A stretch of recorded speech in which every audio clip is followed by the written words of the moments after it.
დრო ამოგიყვეთ დედას რომ აგინებთ ერთო თქვენი შეურაცხმო და არა ჩემი. ისიც განვიხილოთ რომ დედა მაინც დედა ყველა სიტუაციაში არ ფუნქციონირებს. როგორც ჩემს ბავშვობაში ნებისმიერი ემო ბავშვი იყო და მქონდა ძალიან რთული ბავშვობა. 6 წლამდე არა, მანამდე თესლი იყო. მე დედა ჩემმა გაიცნო არაკაცი, ნარკომანი არაკაცი. და დედა ჩემიც გახდა ნარკომანი არაქალი, არარაობა. ოღონდ დამეცმა პახუდ ბავშვი გააგდეს, ჩემი და რომელიც უკვე ჩემი და აღარ არის და მაგას მე მოგიყვებით. ხა და გახდა ჩემი და ძიძის გასაზრდელი. ძიდა ყავდა ბევრი, ზოგი რჩებოდა ღამე, ზოგი არა. უმეტესად არა. ამ ბავშვის დაბანა, ჭმევა, სკოლაში წაყვანა, ცოტა წამოიზარდა მე. დედა ჩემის თვითკვლავებებიდან გარიდება, დედა ჩემის გაჭედვებიდან გარიდება, მევალებოდა მე.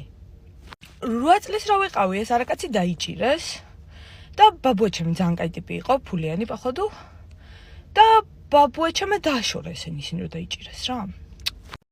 მე ცოტა ხანში დედაჩემიც დაიჭირეს, მაგრამ ბაბუაჩემი ხო კაი ტიპი იყო და გამოიყვანა დედაჩემი ციხიდან. და მეც ბებიაჩემს მომხსნა, ბებიაჩემი მამაჩემის დედა, რომელიც ძალიან ყველაზე მაგარი ტიპი არის დედამიწაზე. და წამიყვანა დედაჩემთან და მეთამაშა დედაჩემის ძიძის როლი 8-9 წლის ვიყავი რა. ამ პერიოდში მე ვერც ვერ ვიაზრებ. იმიტომ რომ პუხვი მომენტ ხო ანუ არ ჩემთვის ნიკოლდიანი მაქვს ოთახში.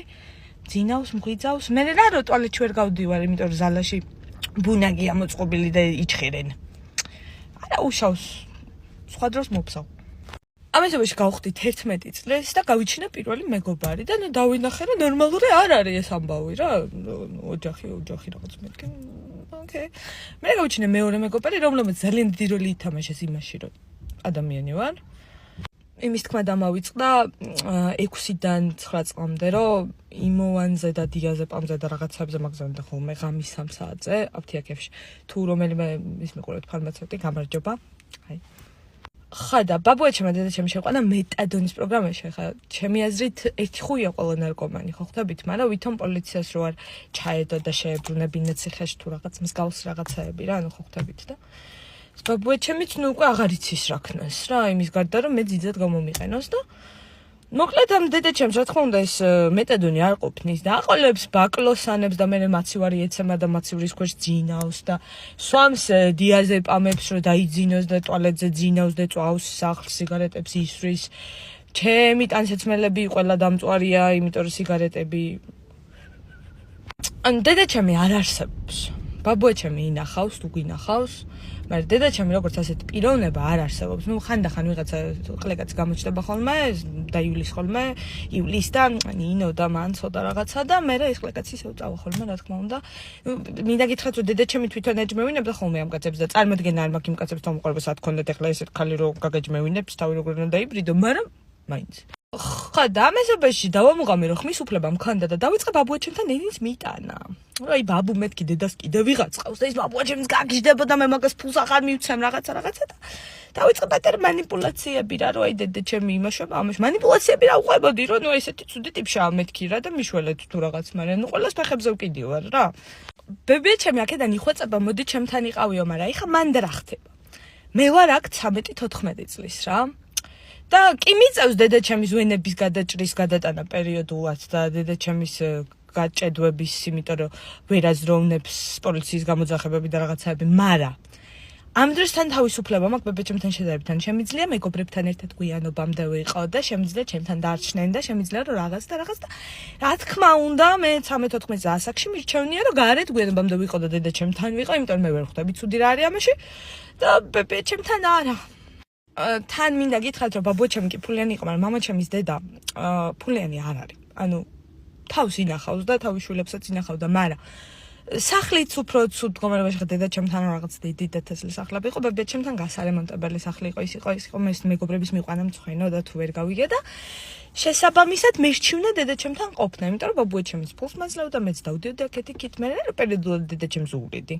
ეხა ჩემი და რომელიც ბებიამისთან იყო რაღაც პერიოდეს ციხეების მერე და რაღაც დაბრუნდა ჩვენთან. ხო და ეს ჩემი და ჩვენთან დაბრუნდა ჩემ დას ცხოვრებაში არ მხვედრა დედაჩემის ხელი, ჩემ დას ცხოვრებაში არ უნახავს დედაჩემის როგორი სცენა, იცით, რომ აი პოლიციის გამოძახება რომ იწევს, იმიტომ რომ მე ვეღარ უმკლავდები უკვე ეგეთი სცენა რა. იმიტომ რომ მე ვიყავი იქ. ანუ ჩემი და რო არსებობს და რო არ დალპა, ცოცხლად არის ჩემი დამსახურება. და მაქვს დიდი ამაგი და დიახ ვაძახებ, იმიტომ რომ უკეთრევად მეც ბავშვი ვიყავი და რატო გამესდევინეს ბავშვი. მაგრამ ნუ მაინც თან ჩემი და არ მევასებოდა, იმიტომ რომ მამამისი უყვარდა და მამამისი იყო ერთადერთი მიზეზი, ვის გამოც მე ცხოვრება ხვდებით. ხო და მოკლედ ეს დედაჩემი ნაგავია, ჩემი და დაბრუნდა, ბებიაჩემი მეხვეწება ჩემთან მოდიო, ბაბუაჩემი ფულს გვაძლევს. და აი ბოლო წვეთი მოკლედ მოხდა, რომ ვიყავი 16 წლის.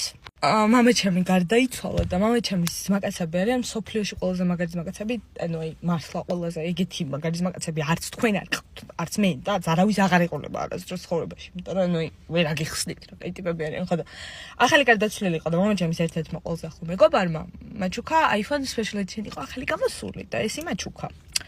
და იმ ღამესვე დედაჩემმა თან დალია თან მიიღო რაღაცები, თან მეტადონზე ხო დადის ახლა ხო არ გამაზავს, პირით გამოვაქვს და ვინაში იჩხერს ხოლმე და ხო ხვდები ხე როგორ გამაზავს თუ რაღაც რა. ის დამოუწყლა მეთქვა რომ პირით რო გამოქონდა და ყიდიდნენ ხოლმე, მაგასაც მე მამალინებდნენ ხოლმე. ამ დროს პატარა ვარ სადღაც 9-11 წლის. ხო და მოკლედ გაუშვე რა. თავის მეგობრები წავიდნენ და დავჭით მარტო მე და ეგ და ვართ აგარაკზე რა, თხინვალაში ვართ და როგორი ამბავია, იცით რა, ნუ მეზობელი არის ესოს იქით, კერძო სახლი. ყველა ერთმანეთს იცნობს, მაგრამ ნუ ესე რომ გარეთ გაირბინო და მიშველეთ და იძახო არ ხდება რა. იმდენად გაჭედა რომ ვერ იაზრებს რა და თან ტელეფონი გამომართვა და კბენს და ანუ როგორც აღმოჩნდა დედაჩემ შეშურდა რომ ეს ტელეფონი მაჩუქეს. და კაი ტიპი გონიო თავი ახან ეს ტელეფონი გაქო გაიგე, იმიტომ რომ ბაბუაჩემი ხო გაბრაზებული იყო, დედაჩემს აღარ ყიდულობდა არაფერს ხა და ესე ჩემზე გაჭედილმა და იმან ესე გაუაზრებლად დამიწყა ჭიდაობა. ხა და აი მაშინ მივხვდა რომ მეთქი ახლა აქ თუ მე რამე არ ვქენი, მეთქი აქ დამბრიდავენ, ანუ ისე კი არ მომძდევდა 3 წლის რო ვიყავი ნაჯახით რომ მომძდევდა ბაბუაშენ დაურკებული მოგწესო. არა, ეგრე არ მომძდევდა, ნუ ეხლა მართლა დასაბრედად მომძდევდა რა. ხო და დაურეკე და მოუხია ჯერ მეზობელთან იქიდან დაურეკე პოლიციაში უკვე რომ მიშვალეთ თქვა და იმ მაშინ უჩივლა დედაჩემს და მაგის მერე გადავწყვიტა რომ მე უკვე ზრდასრული ვიყავ და დედაჩემს აქეთ უტირებდი ყოფას რა. და მართლაც კი დაუწერეს შემაკავებელი და რაღაცაები, მაგრამ 6 თვეში მე რო დავკონტაქტით და რაღაც მაგის მერე დედაჩემს ჩემთვის ზედმეტი არ გაუბედავს, ანუ გაუბედავს და ნუ მაგას არ მოუგია რა, ანუ აქეთ ვაგდებდი ხოლმე ბებიაჩემის სახლიდან, მოდიხარ ჩემთან რაღაცაები უპატრონოთ ეგდოა ყველას ფეხებზე ეკიდა, ბაბუაჩემს ნერვები აღარ ქონდა, მე ერთად კი გოდაემართა და ვაფშე თუდად იყო. ხა და მოკლედ ეს დედაჩემი ნელ-ნელა ლპება რა. ანუ ახალგაზრდობაში არაკეთის გამოჩენამდე იყო ძალიან ჭკვიანი და რაღაცა დისერტაციას იცავდა 23 წლის ასაკში თუ 21 რაღაცა ეგეთი რა. ანუ ძალიან ჭკვიანი და ნაკითხი და ისეთ განათლებული გოგო იყო, მაგრამ ნუ დაინძრა. და ეხლა უკვე როგორი IQ-ს მატარებელია, იცით, რომ აი პრიმატი რო გაადამიანო, აი ეგეთი მაქსიმუმ რა. ვიზუალურადაც ფსორიაზი დაემართა. ახოდუ ანუ ხო ხვდები ყველგან ნაჩხარი რო გაქვს რა დღეში ხარ რა. თან ანუ აი მაგარი მოუვლელი ანუ აი რა გიხსნით აი მარაზ თავის ამეგობრო ხო ყველა ნარკომანები არიან რა ანუ ეს ძველი ნაღების საზოგადოება ნარკომანებიც არიან ხო ხვდები რომ ვაიზრობენ და ვითომ რა რაღაც არიან მაგრამ რა არ არიან და თან თვითონაც მაგარი სირია რა ხა და კონკრეტულად ბოლოს რო ველაპარაკე ანუ 1 წლის წინ სადღაც აი როცა დავაწერინე ხელწერილი რომ არაზრუს ჩემზე არ უზრუნია და მათავისუფლებს პასუხისმგებლობისგან რომ მე თუ მაგას რამე მოუვიდა მაგაზე ვიზრუნო ეხა კიბური დაემართოს და კომას ჩავარდეს და მოკვდებოდეს და რაღაც მე რომ დამირეკავენ ხელწერილი მაქვს რომ ავაფარო რომ მეთქის დედაჩემი არ არის მეთქი რა ხო და ეხლა მინდა გითხრათ რომ გავს მოსიარულე ზომბის რომელსაც ჭირს ყველაფერი არის მძღნერი და ცხოვრებაში არავის არ გამოდგომია, ну, კაი ცხოვრებაში არ ვიცი, მაგრამ ბოლო 25 წელი ადამიანი აღარ არის რა. მივეცი 8000 შანსი. ვერც ერთი ვერ გამოიყენა. და მომენტ მე პოხუი რა. თან ის გითხარით ფულზე რო იყიდება ხოლმე? ფულზე არა მარტო პენისებზეც იყიდებოდა ხოლმე. ხო და ეხა დრო მიმთავრდება და მოკლედ მინდა გითხრათ. რაღა მოკლედაც თქელაპარაკეთ რომ დედაჩემს თუ შესცემთ, მე მაგით ვერ დამაკლებთ ვერაფერს. ანუ მაქსიმუმ თქვენ დაგენძრეთ და თავი დაიბრიდოთ მერე, თორე ჩემი დედაც მოვტყან მართლა, ანუ დედაჩემის კარგი სტრაკიც დედაჩემი არის ეტალონი იმის თუ როგორი არ უნდა იყოს ადამიანი და როგორმა ადამიანმა არ უნდა გააჩინოს შვილები. Вот так. ბევრი რამე კიდე არ მახსოვდა და ეხა ბავშვი რაც ყავს მაგის მე მახსენდება ბავშვობაში რაყლეობებს მიკეთებდა ხოლმე და ერთი მაგის დედაც მოვტყან